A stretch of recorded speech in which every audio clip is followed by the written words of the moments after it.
ख़बर ही नथी पए त छा थियण वारो आहे। उठो सही आहे अलाए मोहिब, एतबार कजे त कंहिंजिन ॻाल्हियुनि जे मथां एतबार कजे, ऐं जेकॾहिं एतबार न कजे त कंहिंजे मथां न कजे। जेको मुंहिंजो अंदाज़ो आहे त ओठे सां धोखो थिए पियो, तॾहिं अची हुन असांजो पासो वरितो आहे। इहो त मां बि सम्झां थो मीरा, त इहो ओठो असांखे पंहिंजे मक़सद लाइ इस्तेमालु करे पियो। बाक़ी हिनखे त असां सां का बि हमदर्दी न आहे, ऐं ना ई वरी हो वेस गफ़ार ख़ान खे बचाइण थो चाहे। ओठे जी मर्ज़ी इहा आहे त असां हितां निकिरी वञी गफ़ार ख़ान वटि पेश थियूं ऐं हिनजी वकालत कयूं त जीअं हिनखे पंहिंजे कयल गुनाहनि जी माफ़ी मिले। रबन, जेकर ओठे जी भलाई थियण सां असांजी रईस जी भलाई थिए थी न, त पोइ घाटे जो सौदो न आहे। सौदो घाटे जो न आहे मीरा, पर हितां निकिरण में वॾो रिस्क आहे। मूंखे पंहिंजी ज़िंदगी जो ख़ौफ़ न आहे, मूंखे ख़ौफ़ आहे त इहो त तूं मूं सां गॾु आहे, किथे तोखे कुझु न थी पए। रबन, जॾहिं मां तोसां गॾु हूंदी आहियां न, पोइ मूंखे को बि ख़ौफ़ न हूंदो।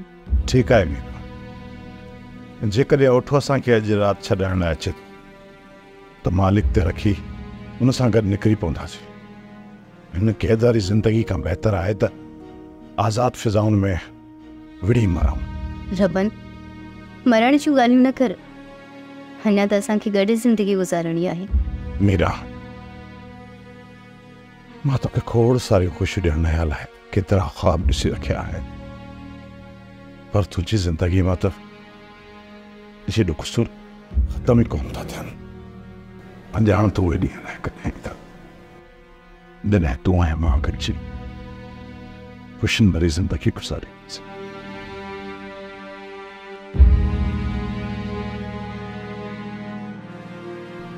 रबन, जेकॾहिं तव्हां तयारु आहियो त पोइ अॼु राति तोखे मां वठण लाइ ईंदुसि। मां तयारु आहियां वठां, पर छा तूं हिन मक़सद में कामयाबु थी वेंदे? इहो मुंहिंजो कमु आहे रबन, त मां तव्हांखे हितां कीअं वठी थो वञा। हिकिड़ी ॻाल्हि यादि रखजांइ, हिन ॻोठ मां निकिरण ताईं गॾु हूंदासीं। ॻोठ खां निकिरण खां पोइ तुंहिंजा ऐं मुंहिंजा रस्ता अलॻि अलॻि हूंदा। उन खां पोइ जेकी तुंहिंजे मथां मुसीबत अचे थी, उनजो ज़िम्मेवार तूं पाण हूंदे। ॻोठ खां ॿाहिरि जेकॾहिं मां निकिरी वियुसि न, त पोइ मां पंहिंजे पाण खे संभाले वठंदुसि सोढा। ऐं ॿी ॻाल्हि, हितां निकिरण खां पोइ तूं पंहिंजे ॻोठ जो रुख न कजांइ, छो त हीअ सभु ईअं ई सम्झंदा तूं हितां निकिरण खां पोइ पंहिंजे ॻोठ जल्द वञी पहुचण जी कंदे। इन करे इहे सभु तुंहिंजे ॻोठ ॾे वञण वारा रस्तनि जा घेर कढ बंदि करे छॾींदा। जेकॾहिं तूं पंहिंजे मुख़्तलिफ़ रस्तनि सां हितां निकिरण जी कोशिशि कंदे त पोइ हीउ सभु गुमराह थी वेंदो। उहो मां मौक़े जी मुनासिबत सां ज़रूरु सोचियोसि, त पोइ तयारु आहे। मां अॼु हर हाल में हितां तव्हांखे वठणु ईंदुसि, थी सघे तव्हांजो ऐं असांजो ॿीहर हाणे मिलणु न थिए।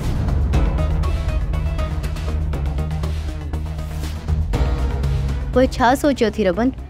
मीरा, तयारी कयूं था, वधीक मालिक ते छॾियूं था, उहो ई भलाई कनि। ठीकु आहे रबन, ख़ुदा कंदो त भलाई थींदी।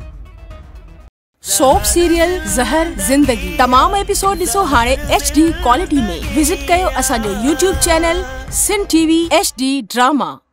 सब्सक्राइब कयो असांजो ऑफिशियल YouTube चैनल सिन TV HD ड्रामा। ऐं वधीक अपडेट लाइ बेल आइकन खे क्लिक करियो।